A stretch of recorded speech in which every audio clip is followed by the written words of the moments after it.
only thing we have to fear is fear itself. The National Weather Service has issued a severe thunderstorm warning. Welcome to the Common Sense Practical Prepper Podcast, where prepping doesn't have to be complicated or expensive. Coming to you from a well-defended off-grid compound high in the mountains. Coming to you from his Florida room in Richmond, Virginia. Neither off-grid nor well-defended, unless you count his chickens and cats.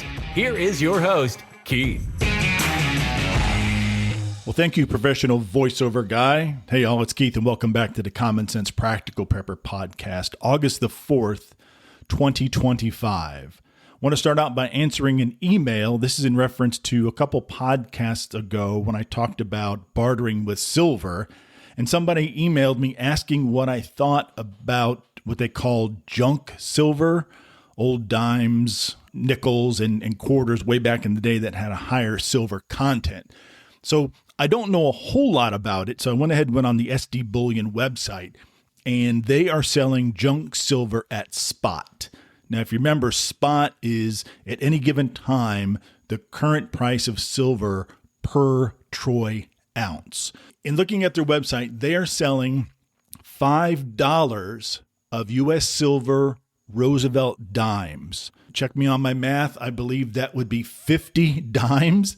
Get you $5. That's face value. That's, you hold out 50 dimes and that's $5. But the amount of silver in those dimes comes out to, in that whole 50 dimes, is 3.75 troy ounces for all of that. And they're selling it at spot. So if that 50 dimes has 3.75, you multiply it by the spot price, and you pretty much come out to about $135 like right now if you were to purchase that. So it sounds kind of crazy. You're like, wait a minute, I'm paying $135 for $5 in dimes. I'm not sure if that's such a good deal, Keith. But remember, you're purchasing it for the silver content, and then I guess for the melt content. And I don't have like a crucible. I'm not going to be going through all of my change and looking for dimes and melting dimes and trying to remove the silver from the other stuff. That's not what I'm going to do. But I guess when it comes to bartering, those dimes might come in handy. Silver has an intrinsic value. Unlike paper currency, silver as a currency tends to be more stable. So that's basically what junk silver is. If you go to sdbullion.com or any of the other precious metal sites, they'll sell just like a big canvas bag of like $1,000 coins face value, but then you had spot, the premium, and that sort of thing. So it's something you can look at, but I'm not really so sure. Like I talked a few podcasts ago, is someone, for those 3 dozen eggs, is somebody saying, okay, well, Keith, I'll give you these 50 dimes, which cost them $135. I'll give you these 50 dimes, but remember, in this whole handful of 50 dimes, there's 3.75 ounces of silver. To me, that just gets a little complicated trying to do the math. But again, it goes back to what somebody is willing to pay for any particular item. So it may sound crazy, but $5 worth of Roosevelt dimes that is worth $135 silver-wise might be worth that.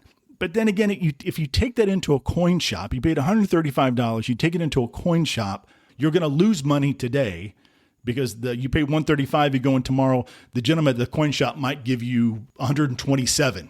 It's certainly not going to get $135, but the price of silver goes up. Like anything else, you paid $135. If silver goes up $5, $6, $7, $8 a troy ounce, then I guess when you take them to the coin shop, you're going to be looking at a little bit more of a profit once the coin shop owner tax on their costs. So it's weird. It's not as, to me, it's much cleaner to have a silver eagle or a Morgan dollar or a 1 ounce generic silver round, because you don't have to worry about, so the silver round is 0.999% silver, as opposed to 50 dimes is 3.75 ounces. To me, the math is a whole lot easier with just a 1 ounce silver round or Silver Eagle, Morgan Dollar, whatever it happens to be. All right. So that's my little spiel on junk silver.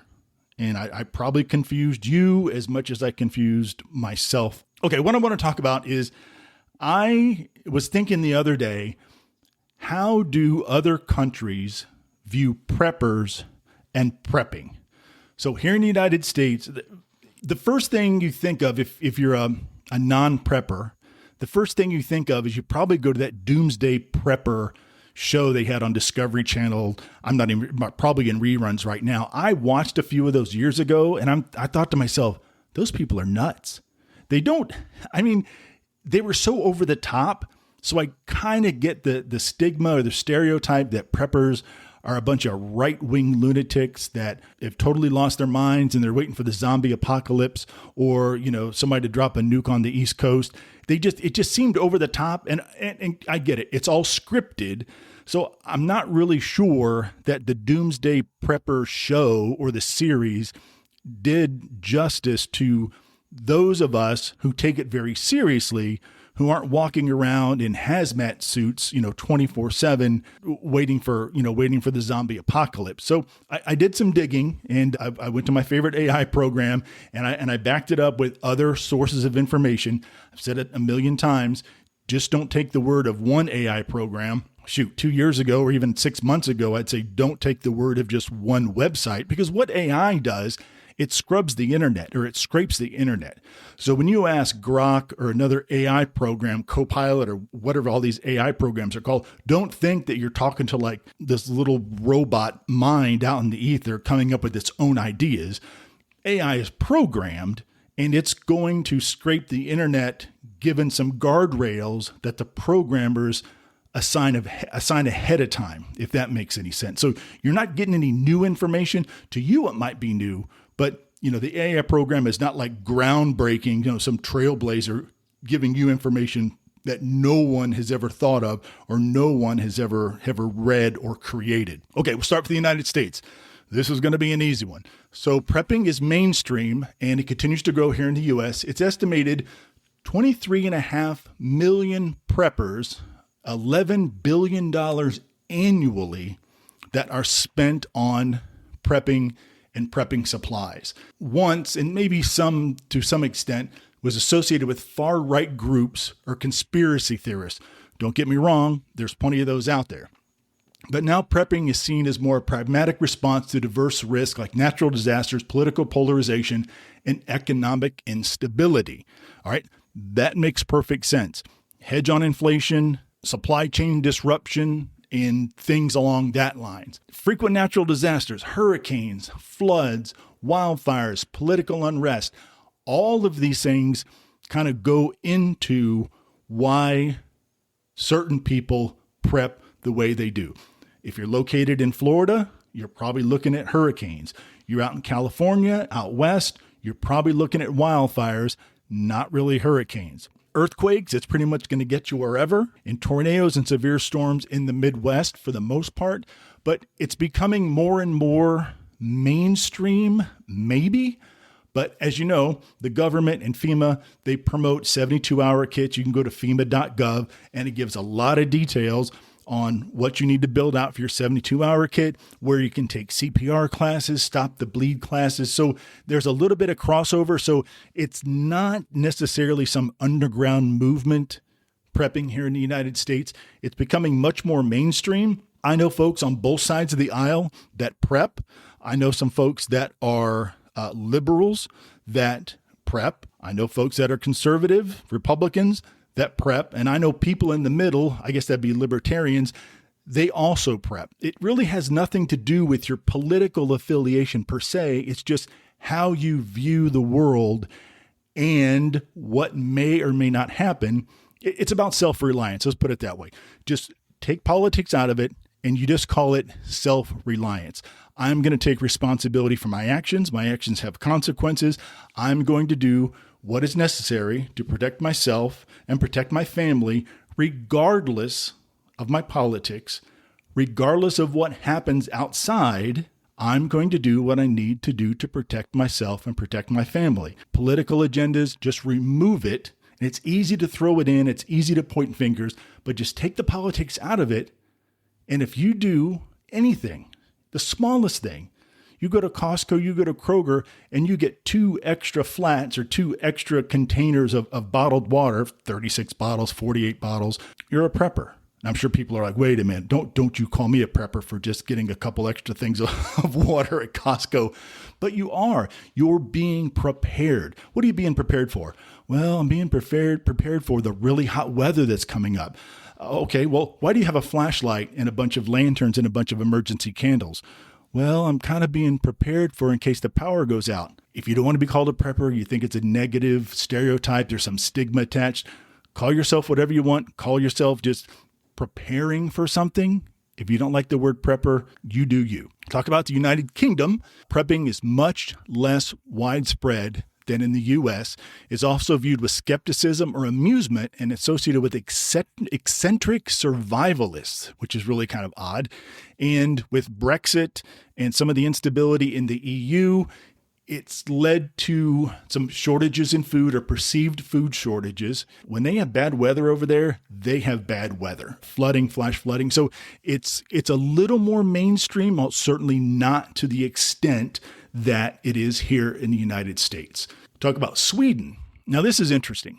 Prepping is increasingly mainstream and government endorsed, spurred by geographical tensions with Russia. Well, that makes sense. I mean, it's their neighbor. Once considered a fringe movement, preppers are now seen as practical, with the government mailing 5 million households a booklet in 2018, If a Crisis or War Came, that's the title of it, urging folks to have a 72-hour kit and self-sufficiency.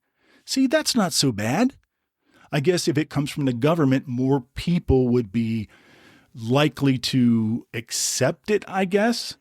So if they're saying, well, the government is saying I should do this, then the folks in Sweden are maybe a little more accepting. Well, our government says the same thing. Go back to FEMA and all the other websites, the Red Cross. You can find a million different websites and all sorts of information to cover that. Finland, kind of the same thing. They're right next to Sweden.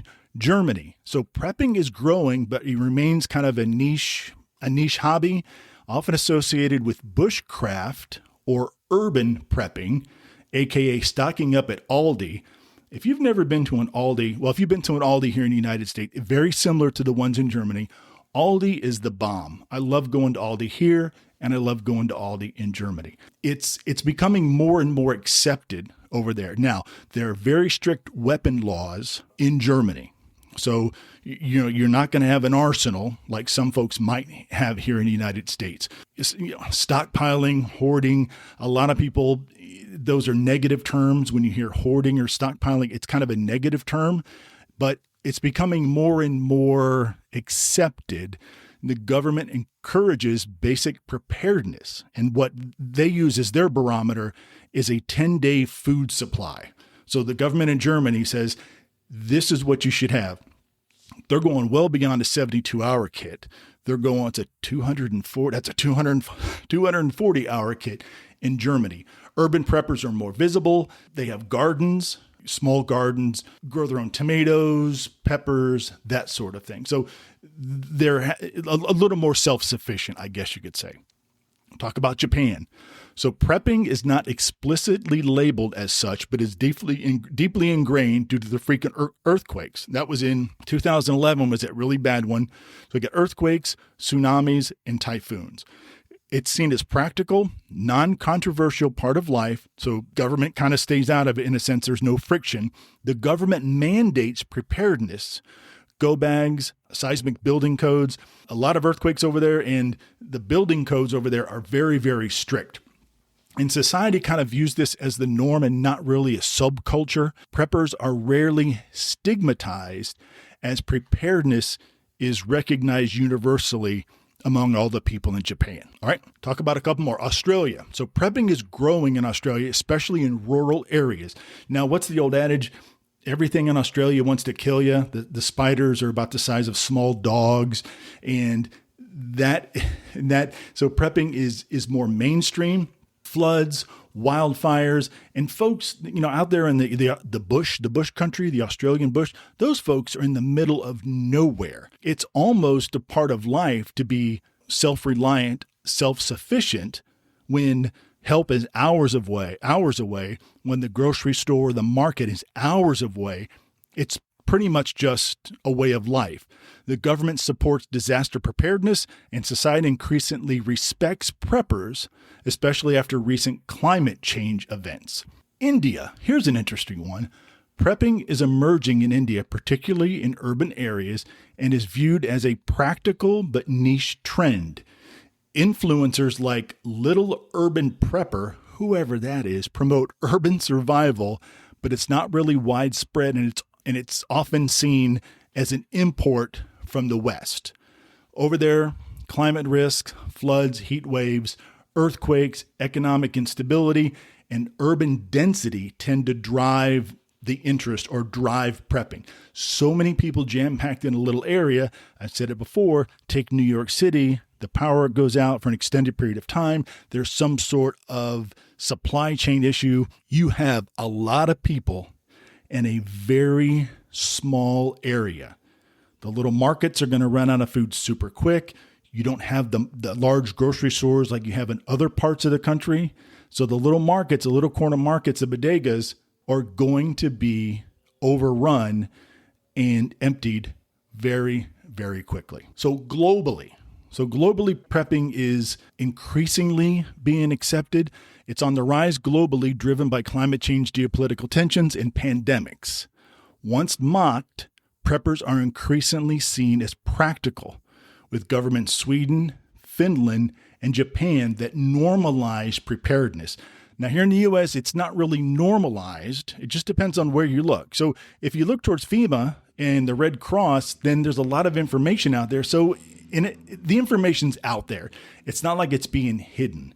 But I really don't understand the negative stereotypes and the negative stigma that is there such thing as a positive stigma? And the stigma that is associated with prepping and preppers, some preppers and some types of prepping, here in the United States. As anything else, folks, there's always bad apples. There's bad cops, there's bad doctors, there's bad lawyers, the people that bag your groceries at Kroger, it's always the bad person or the negative aspect that's focused upon that kind of gives everybody else kind of a bad name. Was it one bad apple spoils the whole bushel or spoils the whole bunch? So that's what at times the media will tend to gravitate to, kind of like the Doomsday Prepper series. Those people were just way over the top. So I can see people not familiar with prepping watching one of those shows and going, oh my gosh, I don't want to do anything like that. Those people are nuts. Maybe it was done for effect. Maybe it was done for ratings. I don't know. But I don't quite understand the negativity that's associated with it. You're doing what you need to do. You would hope your friends, your neighbors, your government, local government, federal government, what have you, be encouraged by the fact that you are being prepared, you are self-reliant. So when the power goes out, when there's some sort of supply chain issue, they don't have to worry about a certain percentage of the population as much as they do the others that are not prepared. So the emergency services, food banks, the Red Cross, FEMA, there's going to be folks out there that are prepared, and there's different levels of preparedness, don't get me wrong, but you're going to have manpower and material and assistance that's going to those folks that have not prepared correctly, the elderly, whatever it happens to be. You are not going to have to find a first aid station, an emergency food relief cache, or whatever they call them. You're not going to have to try to find out how many miles do I have to walk or how many miles do I have to drive to get to a food depot to pick up my beans and my rice and my water and my powdered milk. You're already there. You have it in your home. You're already prepared for that sort of thing. So you don't have to risk traveling to these locations. And that would be definitely risky because there's people that do not want to go to these food depots, these food banks. They're going to wait for someone else driving down the road or walking down the road, and they're going to basically steal their supplies. They'll use the supplies, sell them on the black market, a million different things. You don't have to venture out necessarily, maybe for something, but if you're properly prepared, you're not going to have to venture out to the food banks, to the checkpoints to pick up whatever services are being provided. Talk about first aid, basic first aid, and maybe some advanced first aid, stop the bleed. Everybody should know CPR. Everybody should know the basic stop the bleed. You can go on YouTube. You can probably go to your local Red Cross. You can find all sorts of information out there. It's called Stop the Bleed. That's probably the trademark name of the program. There's IFACs, individual first aid kits, tourniquets, that sort of thing. So if you're prepared, you have food, water, shelter, and you have the basic first aid skills, you're set. Again, given the circumstances and the length of the supply chain disruption or the length of the powers that is out, you are prepared. You won't have to venture out. You won't have to worry about what's going on in the outside world, and you won't have to put yourself at any more risk than you already are. All right, folks, thank you so much for listening. And always take care of one another. Be safe out there. And until next time. Okay, voiceover guy, it's all yours. Thanks for listening to the Common Sense Practical Prepper Podcast. Be sure to subscribe so you don't miss an episode. While you're at it, help spread the word by leaving a rating and review.